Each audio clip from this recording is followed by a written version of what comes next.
सो हाँ जी बेटा, सो ਆਪਾਂ ਲੈਕਚਰ ਸਟਾਰਟ ਕਰਾਂਗੇ। ਸੋ ਲੈਕਚਰ ਦੇ ਵਿੱਚ ਕੀ ਹੈ ਬੇਟਾ, ਇੰਟ੍ਰਿੰਸਿਕ ਪ੍ਰੋਪਰਟੀਜ਼ ਆਫ ਨਿਊਕਲੀਆਈ ਦੀ ਆਪਾਂ ਗੱਲ ਕਰ ਰਹੇ ਹਾਂ। ਇਹਦੇ ਵਿੱਚ ਕਾਫੀ ਸਾਰੀਆਂ ਪ੍ਰੋਪਰਟੀਜ਼ ਹੈ, ਆਪਾਂ ਸਾਰੀਆਂ ਡਿਸਕਸ ਫਿਲਹਾਲ ਦੀ ਕੜੀ ਕਰ ਸਕਦੇ, ਥੋੜੀ ਥੋੜੀ ਕਰਕੇ ਕਰਾਂਗੇ। ਸੋ ਇੰਟ੍ਰਿੰਸਿਕ ਸਾਈਜ਼ ਦੀ ਸਭ ਤੋਂ ਪਹਿਲਾਂ ਗੱਲ ਆਉਂਦੀ ਹੈ, ਇੰਟ੍ਰਿੰਸਿਕ ਸਾਈਜ਼ ਆਫ ਦੀ ਨਿਊਕਲੀਅਸ ਕੀ ਹੋਏਗਾ। ਸੋ ਨਿਊਕਲੀਅਰ ਦਾ ਸਾਈਜ਼ ਫਾਈਂਡ ਆਊਟ ਕਰਨ ਦੇ ਲਈ ਆਪਣੇ ਕੋਲ ਕੀ ਹੋ ਸਕਦਾ, ਆਪਾਂ ਨੂੰ ਹੱਥ ਦੇ ਵਿੱਚ ਫੜ ਕੇ ਤਾਂ ਦੇਖ ਨਹੀਂ ਸਕਦੇ ਨਿਊਕਲੀਅਸ ਨੂੰ।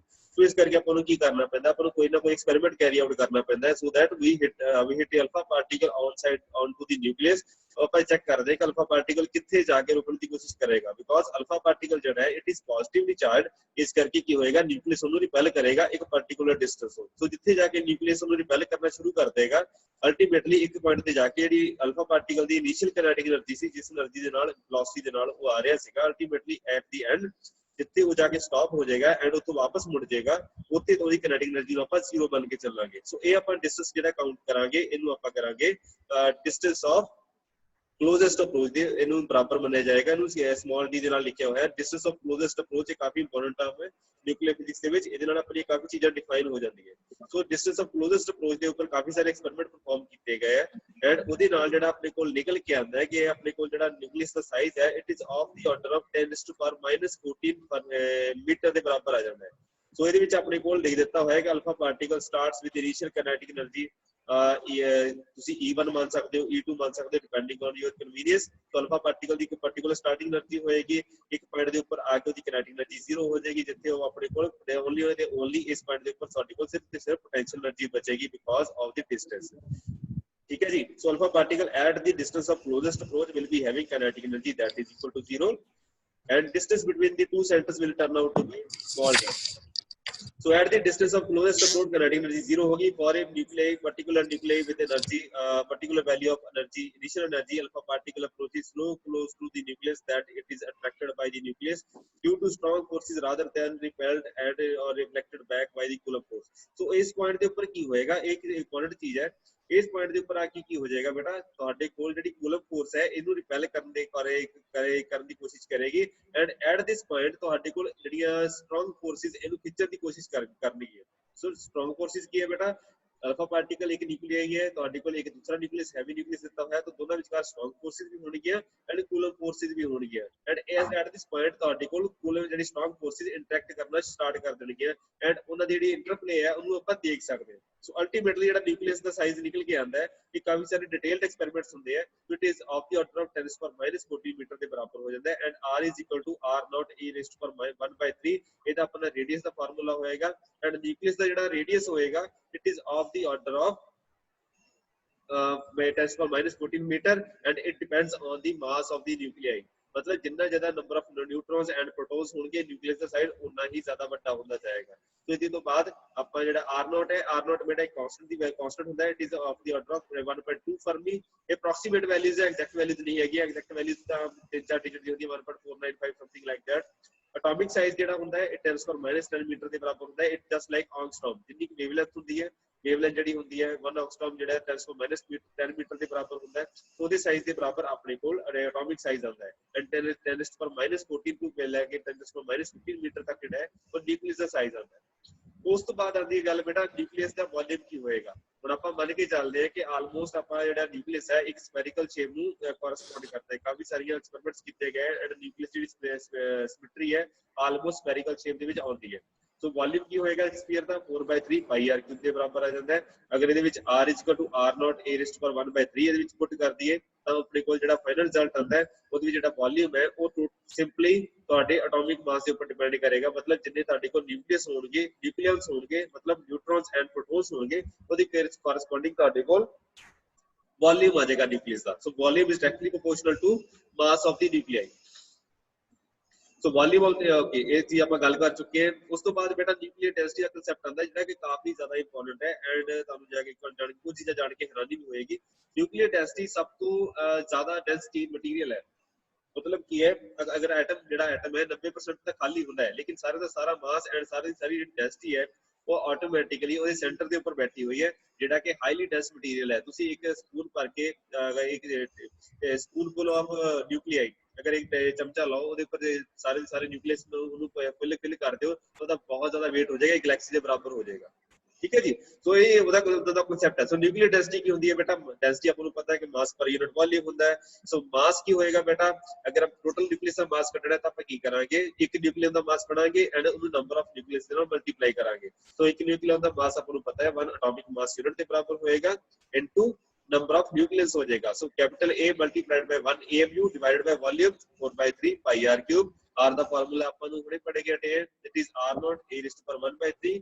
ਸੋ a raised to power 1/3 ਦੇ ਨਾਲ 3 ਕੈਂਸਲ ਹੋ ਜਾਏਗਾ, ਇਸ ਕਰਕੇ ਸਿੰਪਲ a ਬਚੇਗਾ, ਇਹਦੇ ਨਾਲ a ਕੈਂਸਲ ਹੋਇਆ। ਸੋ ਉਸ ਤੋਂ ਬਾਅਦ ultimately 1 atomic mass unit divided by 4/3 pi r naught cube। ਇਹ ਨੀਚੇ ਵਾਲਾ ਸਾਰੇ ਦਾ ਸਾਰਾ ਪਾਰਟ ਕਾਂਸਟੈਂਟ ਹੈ ਬੇਟਾ, ਉੱਪਰ ਵਾਲੇ ਦੀ ਵੀ ਇੱਕ ਪਾਰਟੀਕਲ ਵੈਲਿਊ ਹੁੰਦੀ ਹੈ ਐਂਡ ਜਿਹੜੀ ਆਪਾਂ ਲਾਸਟ ਟਾਈਮ ਡਿਸਕਸ ਕੀਤੀ ਸੀ। ਐਂਡ ਇਹਨੂੰ ਅਗਰ ਤੁਸੀਂ ਫਾਈਂਡ ਆਊਟ ਕਰੋਗੇ it will turn out to be 2 into 10⁻17 kilogram per metre cube. बेटा ये किलो नहीं है, ये कोई टन नहीं है, इट इज 10⁻17 किलोग्राम पर मीटर क्यूब। मतलब 1 मीटर क्यूब ਦੇ ਵਿੱਚ ਇੰਨਾ ਜ਼ਿਆਦਾ ਭਾਰ ਇਕੱਠਾ ਹੋਏਗਾ, ਇੰਨਾ ਜ਼ਿਆਦਾ ਮੈਟਰ ਇਕੱਠਾ ਹੋ ਜਾਏਗਾ। ਸੋ ਇੰਨੀ ਜ਼ਿਆਦਾ ਇਹ ਡੈਂਸਿਟੀ ਦੇ ਨੂੰ ਕੋਰਸਪੋਂਡ ਕਰਦਾ ਹੈ। ਸੋ ਨੰਬਰ ਆਫ ਨਿਊਕਲੀਅਸ ਕਿੰਨੇ ਹੋਣਗੇ ਉਹਦੇ ਵਿੱਚ ਆਪਾਂ ਅਗਰ ਆਪਾਂ ਕਾਊਂਟ ਕਰਨ ਦੀ ਕੋਸ਼ਿਸ਼ ਕਰੀਏ ਤਾਂ 10⁻44 ਨਿਊਕਲੀਓਨਸ ਇੰਨੇ ਕੇ ਪਰ ਮੀਟਰ ਕਿਊਬ ਦੇ ਵਿੱਚ ਕਾਊਂਟ ਹੋ ਜਾਂਦੇ ਆ। ਸੋ ਇੰਨਾ ਜ਼ਿਆਦਾ ਡੈਂਸਲੀ ਪੈਕਡ ਮਟੀਰੀਅਲ ਹੋਏਗਾ ਐਂਡ ਇੰਨੀ ਜ਼ਿਆਦਾ ਇਹ ਪੈਕਿੰਗ ਹੋਏਗੀ। ਸੋ ਅਗਰ ਆਪਾਂ ਨਿਊਕਲੀਅਰ ਡੈਂਸਿਟੀ ਦਾ ਗ੍ਰਾਫ ਬਣਾ ਕੇ ਬੇਟਾ ਦੇਖੀਏ ਤਾਂ ਡੈਂਸਿਟੀ ਦੇ ਉੱਪਰ ਅਗਰ ਆਪਾਂ ਨੋਟ ਡਾਊਨ ਕਰੀਏ ਤਾਂ ਨਿਊਕਲੀਅਰ ਡੈਂਸਿਟੀ ਡਿਸਟੈਂਸ ਦੇ ਨਾਲ ਕੋਈ ਜ਼ਿਆਦਾ ਵੇਰੀ ਨਹੀਂ ਕਰਦੀ। ਮਤਲਬ ਕਿ it is almost A hard sphere till ਜਦੋਂ ਆਪਣੇ ਕੋਲ ਇੱਕ ਡਿਪ ਆਣੀ ਸ਼ੁਰੂ ਹੁੰਦੀ ਹੈ। ਅਗਰ ਤੁਸੀਂ ਸਲਾਈਡ ਹੁੰਦੇ ਦੇਖਦੇ ਕਰਦੇ ਹੋ ਤਾਂ ਇਹਨੂੰ ਆਪਾਂ ਨੋ ਹਾਰਡ ਸਫੀਅਰ ਕਹਿ ਸਕਦੇ ਹਾਂ। ਮਤਲਬ ਇਨਸਾਈਡ ਦਾ ਨਿਊਕਲੀਅਸ ਇੱਕ ਹਾਰਡ ਸਫੀਅਰ ਦੀ ਤਰ੍ਹਾਂ ਐਕਟ ਕਰਦਾ ਹੈ, ਲੇਕਿਨ ਜਿਸ ਵੇਲੇ ਤੁਸੀਂ ਐਂਡ ਤੱਕ ਪਹੁੰਚਦੇ ਹੋ, ਸਰਫੇਸ ਤੱਕ ਆਉਂਦੇ ਹੋ ਤਾਂ ਉੱਥੇ ਤੁਹਾਡੀ ਡਿਫਿਊਜ਼ਨੈਸ ਦਿਖੇਗੀ। ਅਲਟੀਮੇਟਲੀ ਤੁਹਾਡੇ ਕੋਲ ਡਾਟਾ ਜਿਹੜਾ ਹੈ ਉਹ ਡਿਫਿਊਜ਼ ਹੁੰਦਾ ਦਿਖੇਗਾ ਐਂਡ ਇਸ ਕਰਕੇ ਤਾਂ ਆਪਾਂ ਨਿਊਕਲੀਅਸ ਨੂੰ ਪਿਓਰਲੀ ਹਾਰਡ ਸਫੀਅਰ ਨਹੀਂ ਕਾਊਂਟ ਕਰ ਸਕਦੇ। ਇਹਨੂੰ ਇਹ ਨਹੀਂ ਕਹਿ ਸਕਦੇ ਕਾਰਕ ਦੀ ਬॉल ਹੈ ਜਾਂ ਲੈਦਰ ਦੀ ਬॉल ਹੈ। ਆਊਟਰ ਬॉडी ਹਮੇਸ਼ਾ ਹੀ ਡਿਫਿਊਜ਼ ਰਹੇਗੀ, ਮਤਲਬ ਉੱਥੇ ਤੁਹਾਨੂੰ ਹਮੇਸ਼ਾ ਅਨਸਰਟੇਨਿਟੀ ਰਹੇਗੀ। ਉਸ ਤੋਂ ਬਾਅਦ ਬੇਟਾ ਨਿਊਕਲੀਅਰ ਚਾਰਜ ਦਾ ਕਨਸੈਪਟ ਆਏਗਾ। ਸੋ ਨਿਊਕਲੀਅਰ ਚਾਰਜ ਜਿਹੜਾ ਹੈ, nuclear charge Z of E ਦੇ ਬਰਾਬਰ ਹੁੰਦਾ ਹੈ। ਜਿੰਨੇ ਨੰਬਰ ਆਫ ਪ੍ਰੋਟੋਨਸ ਹੋਣਗੇ ਉਨੇ ਹੀ ਨਿਊਕਲੀਅਰ ਚਾਰਜ ਹੋਏਗਾ Z into A। ਸੋ ਇੱਕ ਨਿਊਕਲੀਅਸ ਦੇ ਉੱਪਰ ਚਾਰਜ ਕਿੰਨਾ ਹੁੰਦਾ ਹੈ ਬੇਟਾ 1 ਆਫ E, ਇਹਨੂੰ ਨੰਬਰ ਆਫ ਪ੍ਰੋਟੋਨਸ ਨਾਲ ਮਲਟੀਪਲਾਈ ਕਰ ਦੋ ਤਾਂ ਐਗਜ਼ੈਕਟਲੀ ਤੁਹਾਡੇ ਕੋਲ ਚਾਰਜ ਜਿਹੜਾ ਹੈ ਬੇਟਾ ਇਹਦੇ ਵਿੱਚ ਕੀ ਆਏਗਾ? ਨਿਊਕਲੀਅਰ ਮਾਸ ਵਿੱਚ ਕਾਊਂਟ ਕਰਨ ਦੇ ਲਈ ਆਪਣੇ total number of protons and total number of neutrons count ਕਰਨੇ ਪੈਣਗੇ। ਸੋ ਇਹਨਾਂ ਨੂੰ ਕਾਊਂਟ ਕਰਨ ਦਾ ਕੀ ਤਰੀਕਾ ਹੈ ਬੇਟਾ? ਆਪਣੇ ਕੋਲ ਕੀ ਹੈ? ਨੰਬਰ ਆਫ ਪ੍ਰੋਟੋਨਸ ਕਿੰਨੇ ਹੈ? Z into mass of 1 proton plus number of neutrons multiplied by mass of 1 neutron ਹੋ ਗਿਆ। ਠੀਕ ਹੈ ਜੀ। ਸੋ ਮਾਸ ਆਫ ਜਿਹੜਾ MP ਹੋ ਗਿਆ ਮਾਸ ਆਫ ਪ੍ਰੋਟੋਨ ਐਂਡ MN ਹੋ ਗਿਆ ਮਾਸ ਆਫ ਨਿਊਟਰੋਨ। ਸੋ ਐਕੂਰੇਟ ਅਗਰ ਆਪਾਂ ਚੈੱਕ ਕਰਾਂਗੇ ਜਿਸ ਨਾਲ ਆਉਣ ਵਾਲੇ ਟਾਈਮ ਦੇ ਵਿੱਚ ਆਪਾਂ ਨੂੰ ਪਤਾ ਲੱਗੇਗਾ ਬਾਈਂਡਿੰਗ એનર્ਜੀ ਨਾਂ ਦੀ ਟਰਮ ਹੁੰਦੀ ਹੈ। ਸੋ ਉਹਦੇ ਵਿੱਚ ਆਪਾਂ ਚੈੱਕ ਕਰਾਂਗੇ ਕਿ ਜਿਹੜਾ ਨਿਊਕਲੀਅਸ ਦਾ ਮਾਸ ਹੋਏਗਾ it will be less as compared to the sum of neutrons and protons and ਇਹ ਕੀ ਹੋਏਗਾ ਜਿਹੜਾ ਕਿ ਲੈਗ ਹੋਏਗਾ। ਮਤਲਬ ਇਹਨਾਂ ਦੋਨਾਂ ਵਿਚਕਾਰ ਜਿਹੜਾ ਐਕਚੁਅਲ ਮਾਸ ਹੈ ਐਂਡ ਜਿਹੜਾ ਥਿਓਰੈਟੀਕਲ ਮਾਸ ਹੈ, ਜਿਹਨੂੰ ਆਪਾਂ ਥਿਓਰੈਟੀਕਲ ਮਾਸ ਦਾ ਕਨਸੈਪਟ ਕਹਿ ਸਕਦੇ ਹਾਂ। ਥਿਓਰੈਟੀਕਲ ਐਂਡ ਐਕਸਪੈਰੀਮੈਂਟਲ ਮਾਸ ਦੇ ਵਿੱਚ ਜਿਹੜਾ ਫਰਕ ਹੋਏਗਾ ਉਹ ਆਪਾਂ ਬਾਈਂਡਿੰਗ એનર્ਜੀ ਕਹਾਂਗੇ। तो इसी करके अपना ਜਿਹੜਾ ਸੂਰਜ ਹੈ ਸਨ ਹੈ ਉਹ ਬਲ ਕਿਉਂ ਰਿਹਾ ਹੈ, ਉਹ ਲਾਈਟ ਕਿਉਂ ਮਿਟ ਕਰ ਰਿਹਾ ਜਾਂ ਉਹਦੇ ਵਿੱਚ ਜਿਹੜਾ ਫਿਊਲ ਹੈ ਉਹ ਇਦਾਂ ਕਿਉਂ ਕਰ ਰਿਹਾ, ਉਹ ਬਾਈਂਡਿੰਗ એનર્ਜੀ ਕਰਕੇ ਕਰ ਰਿਹਾ ਬੇਟਾ। ਉਹਦੇ ਥੋੜੇ ਬਾਈਂਡਿੰਗ એનર્ਜੀ ਦਾ ਕਨਸੈਪਟ ਵੀ ਆ ਜਾਂਦਾ, ਬਾਈਂਡਿੰਗ એનર્ਜੀ ਦਾ ਡਿਫਰੈਂਸ ਜਿਹੜਾ ਉਹ ਤੰਗ ਕਰਦਾ। ਸੋ ਨਿਊਕਲੀਅਰ ਸ਼ੇਪ ਕੀ ਹੈ? ਸੋ ਨਿਊਕਲੀਅਰ ਸ਼ੇਪ ਕਈ ਇੱਕ ਮਿੰਟ ਬੇਟਾ ਇਹ 1 ਮਿੰਟ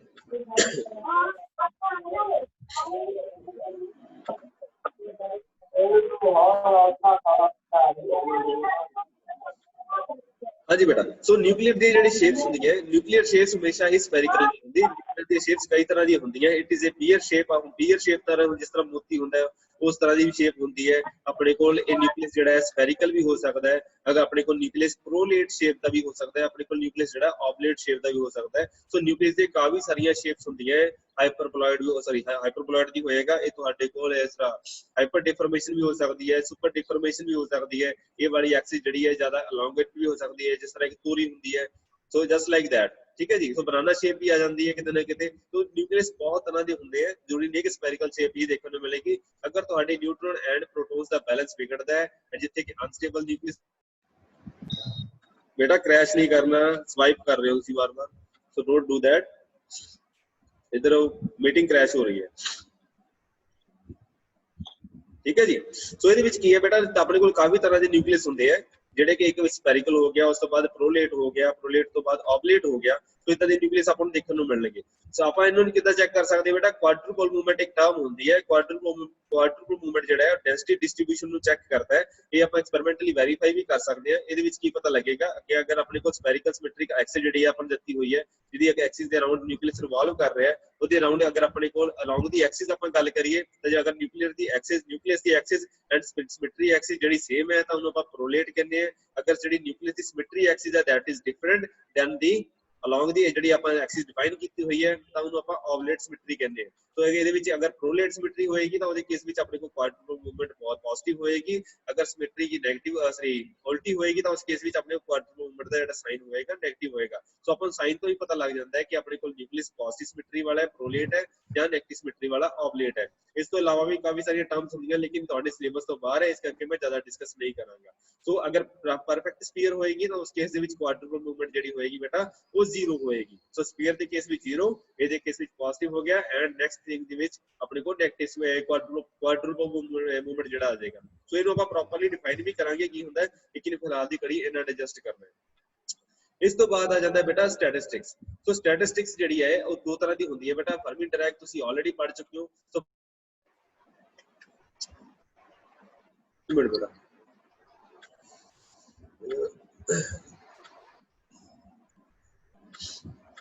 ਹਾਂਜੀ ਬੇਟਾ, ਸੋ ਇਹਦੇ ਵਿੱਚ ਆਪਣੇ ਕੋਲ ਕੀ ਹੋ ਜਾਏਗਾ, ਸਟੈਟਿਸਟਿਕਸ ਦੇ ਵਿੱਚ ਹਾਫ ਇੰਟੈਗਰਲ ਸਪਿਨ ਹੋਏਗੀ एंड इंटीग्रल स्पिन होएगी, बोस आइंस्टाइन स्टैटिस्टिक्स हो जाएगी एंड फर्मी डिराक स्टैटिस्टिक्स हो जाएगी। अगर हाफ इंटीग्रल स्पिन है जिहदे विच की है न्यूक्लियस दे विच अपने कोल प्रोटॉन्स एंड न्यूट्रॉन्स एग्जिस्ट करते हैं, उस केस दे विच अपने को फर्मी डिराक स्टैटिस्टिक्स आ जाएगी। जिस वेले अपने को इंटीग्रल पार्टिकल्स आ जाएंगे जिन्हां दे विच spin up and spin down दोनों इकट्ठे बंच होए हुए हैं, उस केस दे विच अपने कोल बोस आइंस्टाइन स्टैटिस्टिक्स दा कांसेप्ट आ जाएगा। सो फर्मियंस एंड जिहड़े बोसोन्स हैगे आ, Fermi Dirac and Bose Einstein, उन्हां दे केस विच जिहड़ा तुहाडे कोल वेव फंक्शन ਦਾ ਸਾਈਨ ਹੋਏਗਾ ਉਹ ਡਿਫਰੈਂਟ ਹੋਏਗਾ ਬਿਕੋਜ਼ ਜਿਹੜੇ ਫਰਮੀਅਲਸ ਹੁੰਦੇ ਆ, ਫਰਮੀਅਲਸ ਹਮੇਸ਼ਾ ਨੈਗੇਟਿਵ ਸਿਮੈਟਰੀ ਨੂੰ ਕੋਰਸਪੋਂਡ ਕਰਦੇ ਆ। ਮਤਲਬ ਅਗਰ ਆਪਾਂ ਨੂੰ ਵੇਵ ਫੰਕਸ਼ਨ ਨੂੰ ਟ੍ਰਾਂਸਫਾਰਮ ਕਰੀਏ ਬਾਈ 180 ਡਿਗਰੀ ਤਾਂ ਉਸ ਵਿੱਚ ਮਾਈਨਸ ਦਾ ਸਾਈਨ ਆਏਗਾ। ਅਗਰ ਆਪਾਂ ਬੋਸ ਆਈਂਸਟਾਈਨ ਸਟੈਟਿਸਟਿਕਸ ਨੂੰ ਫੋਲੋ ਕਰਨਗੇ ਤਾਂ ਪਾਰਟੀਕਲ ਤਾਂ ਉਸ ਕੇਸ ਦੇ ਵਿੱਚ ਪੋਜ਼ਿਟਿਵ ਸਿਮੈਟਰੀ ਦਾ ਸਾਈਨ ਆਏਗਾ। ਇਹ ਆਪਾਂ ਸਟੈਟਿਸਟਿਕਸ ਦੇ ਵਿੱਚ ਕੇਸ ਵੀ ਦੇਖ ਚੁੱਕੇ ਹਾਂ। ਨੈਕਸਟ ਥਿੰਗ ਆਂਦੀ ਹੈ ਬੇਟਾ ਪੈਰਿਟੀ।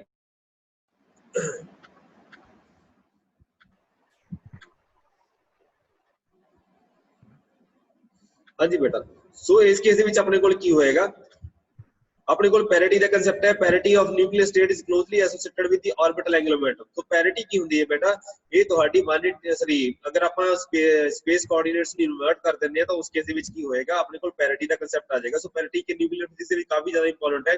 अगर ਆਪਾਂ ਜਿਸ ਤਰ੍ਹਾਂ ਲੈਫਟ ਹੈਂਡ ਸਿਮੈਟਰੀ ਹੁੰਦੀ ਹੈ, ਰਾਈਟ ਹੈਂਡ ਸਿਮੈਟਰੀ ਹੁੰਦੀ ਹੈ, ਉਸੇ ਤਰ੍ਹਾਂ ਆਪਣੇ ਕੋਲ ਇੱਕ ਪੈਰਿਟੀ ਦਾ ਕੰਸੈਪਟ ਹੁੰਦਾ ਹੈ ਕਿ ਇੱਕ ਲੈਫਟ ਹੈਂਡਡ ਸਿਸਟਮ ਹੈ, ਇੱਕ ਰਾਈਟ ਹੈਂਡਡ ਸਿਸਟਮ ਹੈ। ਲੈਫਟ ਹੈਂਡਡ ਸਿਸਟਮ ਨੂੰ ਤੁਸੀਂ ਰਾਈਟ ਹੈਂਡਡ ਦੇ ਵਿੱਚ ਕਨਵਰਟ ਕਰ ਸਕਦੇ ਹੋ। ਅਗਰ ਆਪਾਂ ਕਨਵਰਟ ਕਰੀਏ ਤਾਂ ਉਸ ਕੇਸ ਦੇ ਵਿੱਚ ਕੀ ਆਉਂਦਾ, ਜਾਂ ਤਾਂ ਉਹਨਾਂ ਦੀ ਸਿਮੈਟਰੀ ਰਿਟੇਨ ਹੋਏਗੀ, मतलब सेम तरह बिहेव करने ज्यादा डिफरेंट तरह बिहेव करने। सो आर ਨੂੰ अगर माइनस आर ਦੇ ਵਿੱਚ ਚੇਂਜ ਕਰੋਗੇ ਤਾਂ ਉਸ ਕੇਸ ਦੇ ਵਿੱਚ ਆਪਣੇ ਕੋਲ ਪੈਰਿਟੀ ਦਾ ਕਨਸੈਪਟ ਆਏਗਾ। ਫਿਲਹਾਲ ਦੀ ਘੜੀ ਇਹਨਾਂ ਐਡਜਸਟ ਕਰਨਾ ਹੈ ਕਿ ਆਪਣੇ ਕੋਲ ਪੈਰਿਟੀ ਦਾ ਕਨਸੈਪਟ ਹੈ ਆਰਬਿਟਲ ਐਂਗੂਲਰ ਮੋਮੈਂਟਮ ਦੇ ਨਾਲ ਰਿਲੇਟਡ ਹੈ। ਅਗਰ ਆਰਬਿਟਲ ਐਂਗੂਲਰ ਮੋਮੈਂਟਮ ਡਿਫਰੈਂਟ ਹੋਏਗਾ ਤਾਂ ਉਹਦੇ ਕੇਸ ਵਿੱਚ ਪੈਰਿਟੀ ਡਿਫਰੈਂਟ ਹੋਏਗੀ। ਸੋ ਵਿਦਿਨ ਦੀ ਸੇਮ ਇਵਨ ਵਿਦਿਨ ਦੀ ਸੇਮ ਨਿਊਕਲੀਅਸ ਤੁਹਾਡੇ ਕੋਲ ਡਿਫਰੈਂਟ ਸਟੇਟਸ ਦੀ ਪੈਰਿਟੀ ਡਿਫਰੈਂਟ ਹੋਏਗੀ। ਅਗਰ p ਆਰਬਿਟਲ ਆ ਗਿਆ ਤਾਂ ਉਹਦੇ ਵਿੱਚ ਕੀ ਹੋ ਗਿਆ, l = 1 ਹੋ ਜਾਏਗਾ ਤਾਂ ਪੈਰਿਟੀ ऑड। ਅਗਰ ਆਪਣੇ ਕੋਲ d ਆਰਬਿਟਲ ਆ ਗਿਆ, l = 2 ਹੋ ਗਿਆ ਤਾਂ ਪੈਰਿਟੀ ਆਪਣੀ ਈਵਨ ਹੋ ਜਾਏਗੀ। ਸੋ ਇਦਾਂ ਦੇ concept ਆਪਣੇ ਕੋਲ ਆਣਗੇ।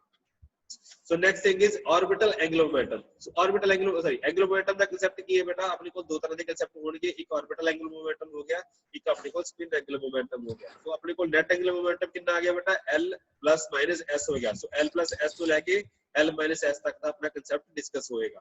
so ਇਹਦੇ ਵਿੱਚ ਕੀ ਹੈ, spin angular momentum ਕੀ ਹੋ ਗਿਆ ਬੇਟਾ, ਜਾਂ ਤਾਂ ਨਿਊਕਲੀਅਸ spin ਅਪ ਹੋਏਗਾ ਜਾਂ spin down ਹੋਏਗਾ। ਇੱਕ ਮਿੰਟ ਬੇਟਾ,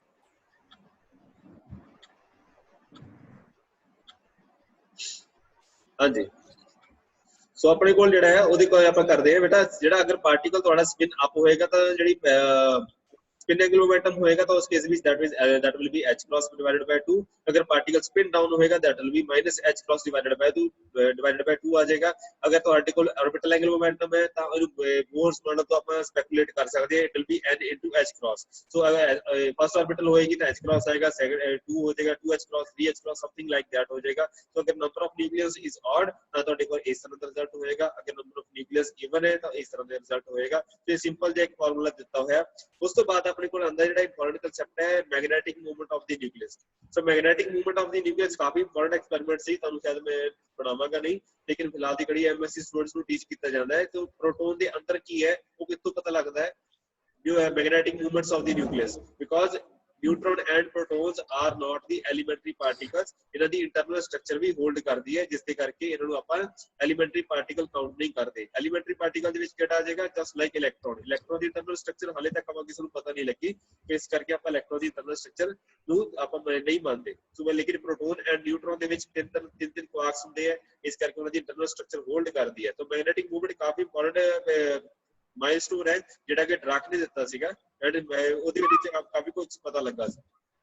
ਸੋ ਮੈਗਨੈਟਿਕ ਮੂਵਮੈਂਟ ਕੀ ਹੁੰਦਾ ਹੈ ਬੇਟਾ, ਜਦੋਂ ਨਿਊਕਲੀਅਸ ਰਿਵੋਲਵ ਕਰਦਾ ਹੈ, ਸੋ ਇਲੈਕਟ੍ਰੋਨ ਜਿਸ ਤਰ੍ਹਾਂ ਇਲੈਕਟ੍ਰੋਨ ਨਿਊਕਲੀਅਸ ਦੇ ਅਰਾਊਂਡ ਰਿਵੋਲਵ ਕਰ ਰਿਹਾ, ਤਾਂ ਉਹਦੇ ਵਿੱਚ ਕੀ ਹੋ ਜਾਏਗਾ ਬੇਟਾ, ਉਹਦਾ ਇੱਕ ਐਂਗੂਲਰ ਮੋਮੈਂਟਮ ਦੀ ਐਕਸਿਸ ਡਿਫਾਈਨ ਹੋ ਜਾਏਗੀ। ਉਹਦੇ ਵਿੱਚ ਕੀ ਹੈ, it is just like a current carrying loop, ਉਹਦੇ ਵਿੱਚ ਕੀ ਹੋਏਗਾ ਬੇਟਾ, ਕਰੰਟ ਬਣੇਗਾ। ਸੋ ਅਗਰ ਮੈਗਨੈਟਿਕ ਮੂਵਮੈਂਟ ਨੂੰ ਡਿਫਾਈਨ ਕਰਨਾ ਹੋਵੇ ਤਾਂ ਕੀ ਹੋ ਜਾਏਗਾ ਬੇਟਾ, ਆਪਣੇ ਕੋਲ ਕੀ ਆ ਜਾਏਗਾ, ਮੈਗਨੈਟਿਕ ਮੂਵਮੈਂਟ ਆ ਜਾਏਗੀ current ਮਲਟੀਪਲਾਈਡ by the area.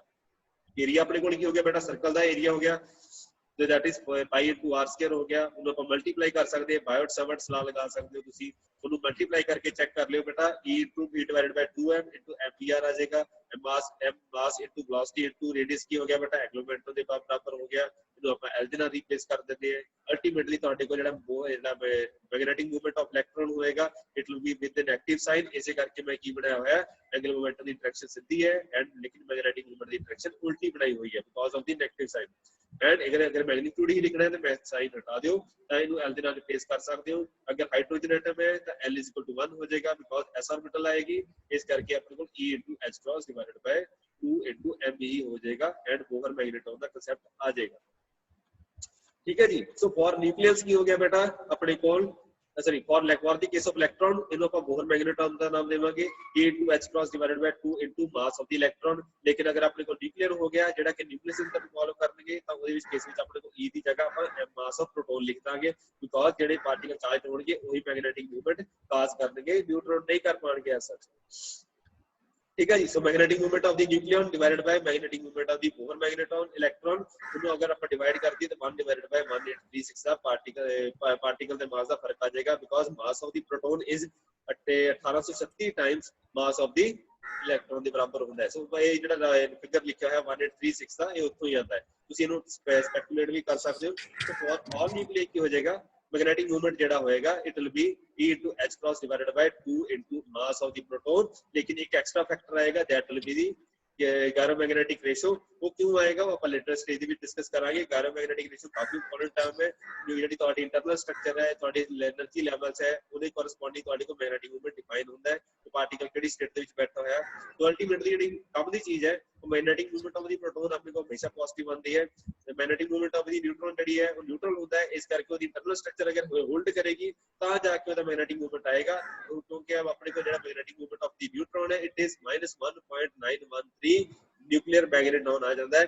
And ultimately ਨਿਊਟਰॉन ਨੂੰ ਆਪਾਂ ਪਿਓਰਲੀ ਨਿਊਟਰਲ ਨਹੀਂ ਕਹਿ ਸਕਦੇ ਬਿਕੋਜ਼ ਇਹਦੀ ਇੰਟਰਨਲ ਸਟਰਕਚਰ ਹੋਲਡ ਕਰਦੀ ਹੈ, ਐਜ਼ ਹੀ ਹੋਲ ਇਹਨੂੰ ਨਿਊਟਰਲ ਕਹਿ ਸਕਦੇ ਹਾਂ। ਇਸੇ ਕਰਕੇ ਮੈਂ ਇੱਕ ਡਾਇਗਰਾਮ ਬਣਾਈ ਹੈ ਬੇਟਾ ਨਿਊਟਰॉन ਦੀ, ਜਿਹਦੇ ਵਿੱਚ ਕੀ ਸ਼ੋ ਕੀਤਾ ਹੋਇਆ, ਇਹ ਸੈਂਟਰ ਦੇ ਵਿੱਚ ਪੋਜ਼ਿਟਿਵ ਚਾਰਜ ਹੈ, ਆਊਟਰ ਬਾਡੀ ਦੇ ਉੱਪਰ ਨੈਗੇਟਿਵ ਚਾਰਜ ਡਿਸਟ੍ਰੀਬਿਊਟ ਹੋਇਆ ਹੋਇਆ। ਇਸ ਕਰਕੇ ਨਿਊਟਰਲ ਨੂੰ ਐਜ਼ ਅ ਹੋਲ ਤਾਂ ਨਿਊਟਰਲ ਬਣ ਸਕਦੇ हैं, लेकिन इंटरनल चार्ज डिस्ट्रीब्यूशन डिफरेंट हो सकती है। इस करके न्यूट्रॉन ਦਾ मैग्नेटिक मूवमेंट होल्ड जरूर करता है लेकिन नेगेटिव सेंस ਦੇ ਵਿੱਚ ਹੈ। ਇਸ ਕਰਕੇ प्रोटॉन की है positively charge magnetic field and current will be in the same direction. Neutron ਦੇ ਕੇਸ ਵਿੱਚ ਇਹ ਚੀਜ਼ ਉਲਟੀ ਹੋ ਜਾਏਗੀ।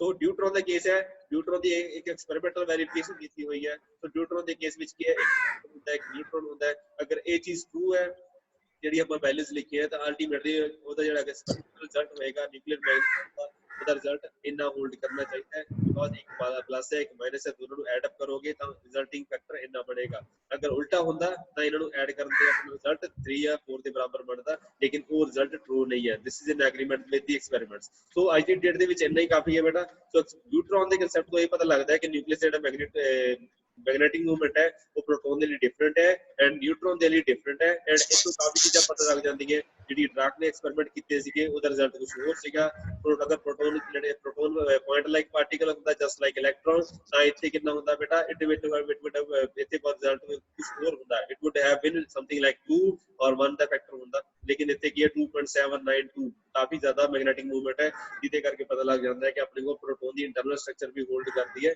rather than a point particle. So thank you very much. अगर कोई doubts है बेटा मेनू मैसेज वगैरह कर दियो मैं तुहानू क्लियर करके भेज दांगा ठीक है जी ओके सर हाँ जी तो थैंक यू वेरी मच तुहानू लेक्चर दोनों कल दा भी ते अज दा भी मिल जाएगा ओके बेटा thank you very much thank you